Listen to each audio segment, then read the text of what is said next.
Alright guys, kasama natin ngayon isa sa mga empleyado, no? Isang former QA food analyst and isa ngayon sa mga kumikita ng malaki dito sa Online Business Academy. Coach, magpakilala ka naman.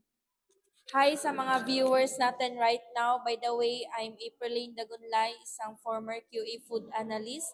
And good news dahil 3 years lang ako sa pagiging empleyado. And right now, ginagawa ko na tong full-time itong Online Business Academy. At ngayon, kumikita na tayo ng 1.5 million. Coach Aprilin, since marami mga nagtatanong sa atin, kung worth it nga ba talaga na ginawa mong full-time itong Online Business Academy, ano ba yung ma-advise mo sa mga maybe nanonood sa atin ngayon, mga empleyado or even OFW na gusto din makapag-resign sa trabaho or gusto din mag-full-time dito sa Online Business Academy? Right, so since this is a proven and tested na sa akin, masasabi ko talaga na 100% worth it.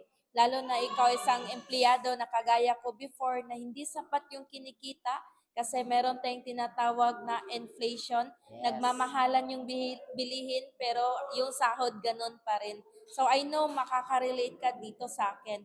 So yan, kung gusto mong mag-try dito sa Online Business Academy, magkaroon ng extra income na pwedeng gawin ito kahit nasa bahay lang o cellphone or anuman yung gadget mo right now, pwede ka dito after your work. Anyway, Coach Aprilin, last question na lang. Magkano ba yung pinakamalaking in-income mo dito sa Online Business Academy? Bigyan naman natin ng idea yung mga nanonood sa atin. Alright, so not to brag but to inspire, yung kumita ako ng 154,000 in just 15 days. So, kung ikaw isang empleyado, computein mo yan kung ilang working days, working hours mo yan bago mo yan incomein. But dito sa Online Business Academy, 15 days lang. Imagine that. Kaya nga sa mga nanonood ng video na to, and kung gusto mo din matutunan ng OBA or Online Business Academy, mag-comment ka lang ng house sa comment section. See you See you in everyone!